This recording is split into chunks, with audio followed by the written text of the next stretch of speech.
Yamoussoukro, salon d'honneur Marie-Thérèse Houphouët-Boigny. Pendant 2 jours, les 2 et 4 mai 2023, se sont tenues les assises d'un atelier portant sur la réhabilitation et la fermeture des sites d'exploitation minière en Côte d'Ivoire. En effet, notre pays demeure encore une jeune nation en matière d'exploitation minière qui se doit de prévenir les risques et problématiques environnementales qu'ont connues d'autres nations industrialisées par le passé. De cette légitime précaution est né le projet GRSE, qui se définit comme le projet de la gouvernance régionale du secteur extractif initié par la coopération allemande en Côte d'Ivoire, GIZ. Au micro de la première radio ivoirienne 100% développement durable et s'exprime sur la nécessité d'opérer une bonne gestion des impacts environnementaux et sociaux de l'activité minière. Depuis 2015, le projet a soutenu l'État ivoirien, la société civile et le secteur minier, les acteurs du secteur minier en Côte d'Ivoire et les autres pays sur plusieurs des axes qui portent sur la bonne gouvernance du secteur minier.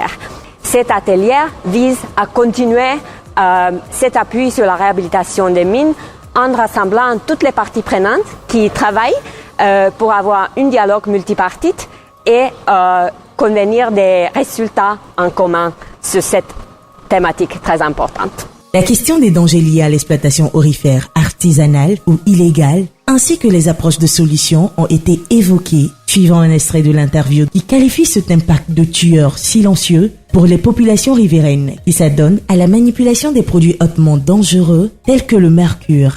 Le mercure, tout le monde devrait savoir que c'est le tueur silencieux.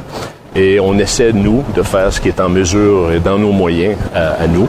Et on est très heureux d'être invités par GIZ, qui, eux aussi, semblent avoir une dent contre le mercure. Et puis, en espérant que si on combine les forces, on aura un impact plus grand sur les communautés.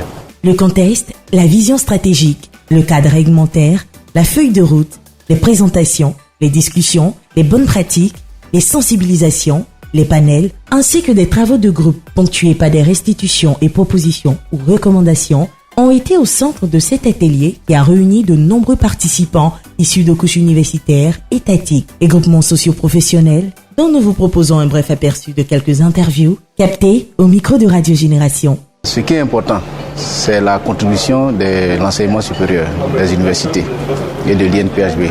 Donc tous les enseignants-chercheurs, avec ce qu'ils découvrent, concourent donc à tout ce qu'il y a comme innovation, comme éléments nouveaux technologiques qui peut améliorer donc la mise en route de la réhabilitation des mines et leur fermeture.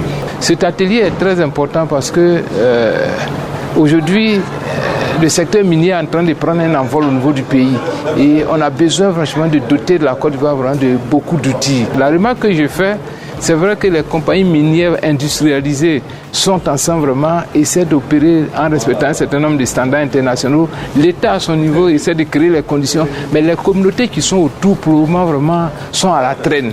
Donc nous espérons qu'à l'issue de cet atelier, on pourra, surtout avec le comité de suivi environnemental et social qui est en train d'être mis en place avec l'aide de la GIZ, nous pourrons vraiment être à mesure vraiment de porter vraiment cette assistance-là aux communautés, de pouvoir leur permettre de comprendre le rôle qu'elles ont à jouer au niveau du secteur minier. Effectivement, il faut adopter des différents types de projets qui vont entrer dans le cadre du développement de l'après-mine. En ce qui concerne la réhabilitation, en ce qui concerne les orientations des nouveaux emplois, en ce qui concerne la rééducation des différents acteurs qui ont participé à l'exploitation et aussi en ce qui concerne la préservation du développement économique dans la zone dans laquelle effectivement ces exploitations ont été faites. Cet atelier qui est autour de la réhabilitation des mines, et on sait que la question de l'eau elle est essentielle à toutes les étapes de l'exploitation minière. Et je suis très enthousiaste de voir tous ces participants qui apportent, on va dire, leur expertise et la discussion elle est extrêmement riche et je suis sûre que de très bonnes résolutions en sortiront pour une meilleure gestion des mines en Côte d'Ivoire. Nous avons pensé que se retrouver de temps en temps pour trouver des solutions quant à la réhabilitation des sites déjà impactés est d'une importance assez capitale pour nous, pour l'administration et aussi pour les communautés qui cèdent aussi leur terre. Aujourd'hui, l'objectif que nous voulons atteindre, c'est de faire en sorte que, une fois que ces activités extractives-là ont fini d'être faites, il faut que les populations qui ont cédé leurs terres puissent les utiliser à d'autres fins. C'est très important, soit à des fins agricoles ou bien à des fins piscicoles. De sorte à ce qu'on ne puisse pas perdre les terres. Aujourd'hui, nous avons constaté que l'activité minière, l'exploitation minière, et je veux dire, c'est devenu un métier.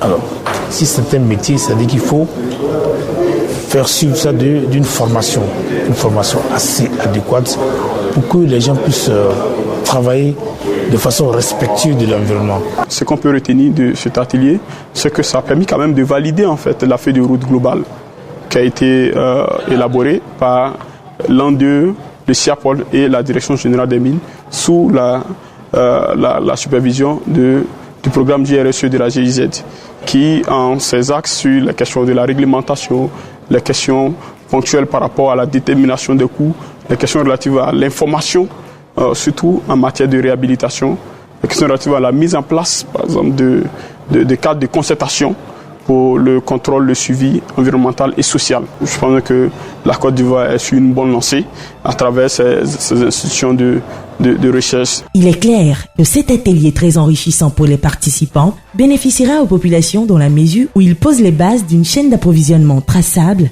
de même qu'une exploitation minière artisanale et à petite échelle durable dans la région de l'Union du fleuve Mano, rejoint aujourd'hui par la Côte d'Ivoire.